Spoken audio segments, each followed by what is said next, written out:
नमस्कार, अपनी योगशाला में आप सभी का स्वागत है। मैं डॉक्टर स्मृति उपाध्याय।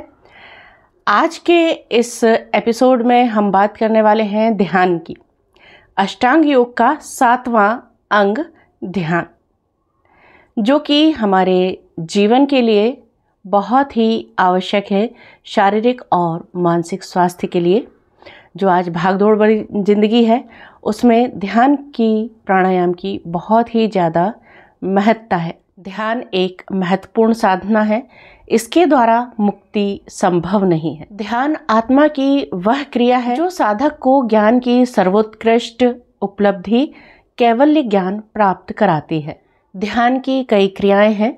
लगभग सभी धर्मों में ध्यान की महत्ता पर विशेष बल दिया गया है। प्रत्येक व्यक्ति को प्रतिदिन भगवत आराधना, पूजा अर्चना व ध्यान अवश्य करना चाहिए। ध्यान का महत्व मुख्य रूप से परमेश्वर की प्राप्ति है। ध्यान से कर्मों का नाश ही नहीं होता, अपितु हम उस परम तत्व को प्राप्त कर लेते हैं जिसका मिलना अत्यंत दुर्लभ है, जिसकी सिद्धि अत्यंत दुर्लभ है, और असीम आनंद की अनुभूति भी हम प्राप्त करते हैं, जहाँ केवल ज्ञान ही ज्ञान है। योगी वहाँ पहुंचकर अनंत काल के लिए समाधिस्थ होकर उस परम पिता परमेश्वर के दर्शन करता है, जिसकी व्याख्या कोई नहीं कर सकता।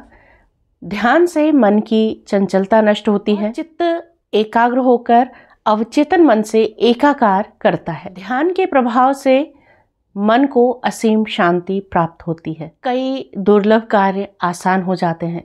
मन मस्तिष्क में उठने वाले वेग, विकार जैसे काम, क्रोध, मद, लोभ, अहंकार, ईर्ष्या, द्वेष आदि का शमन होता है। ईर्ष्या, हिंसा, द्वेष, झूठ, चोरी, परिग्रह, कुशील आदि का क्षय होता है और व्यक्ति चरमोत्कर्ष को प्राप्त करता है। ध्यान से आत्मा का उत्थान होता है। अलग अलग शास्त्रों में ध्यान की कई विधियां बताई गई हैं। गौरक्ष पद्धति में सूत्रकार बताते हैं कि चित्त में योग शास्त्र के अनुसार विधि से निर्मलांतर करके आत्म तत्व का स्मरण करना ध्यान कहलाता है। यह ध्यान सगुण, निर्गुण दो प्रकार का है। श्याम वर्ण विष्णु आदि देव का ध्यान करना सगुण ध्यान है, और एकांत में पवित्र स्थान पर सिद्धासन, पद्मासन या किसी भी सुखपूर्वक आसन में बैठकर कुंडलिनी चक्रों में ध्यान लगाकर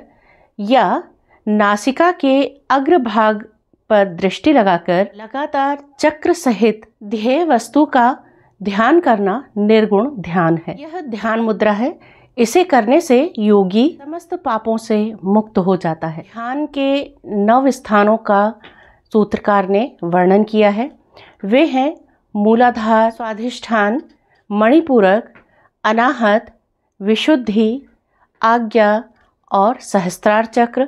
विशुद्धि, घंटिका मूल, लंबिका का स्थान, आज्ञा चक्र और सहस्त्रार चक्र, और इनके ऊपर का शून्य स्थान। विवेक चूड़ामणि में लिखा है कि जिस प्रकार स्वर्ण को अग्नि में शोधन करने से वह क्षार, मल आदि को त्याग कर शुद्ध हो जाता है, उसी प्रकार ध्यान द्वारा सत्व, रज और तमोगुण के संयोग से मलिन हुआ मन निर्मल होकर आत्म तत्व को हो जाता है। योग सूत्रानुसार चित्त को एक स्थान पर ठहराना धारणा है, और उस ज्ञान वृत्ति की एक तांता ही ध्यान है। अर्थात जहाँ मन को लगाया जाए उसी में वृत्ति का एक तार शहद की धारा के समान चलना ध्यान है। ध्यान के चरम उत्कर्ष का नाम ही समाधि है।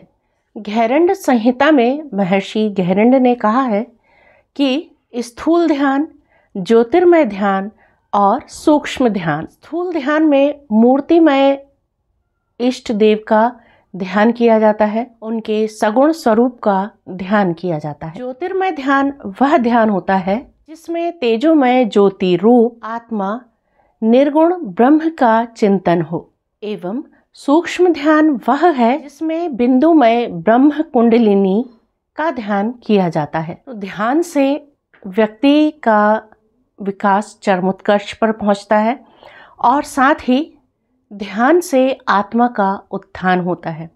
तो आज हमने ध्यान के बारे में चर्चा की। अगले वीडियो में हम समाधि के विषय में बात करेंगे। तो अगले वीडियो में हम फिर मिलेंगे। तब तक के लिए नमस्कार, धन्यवाद।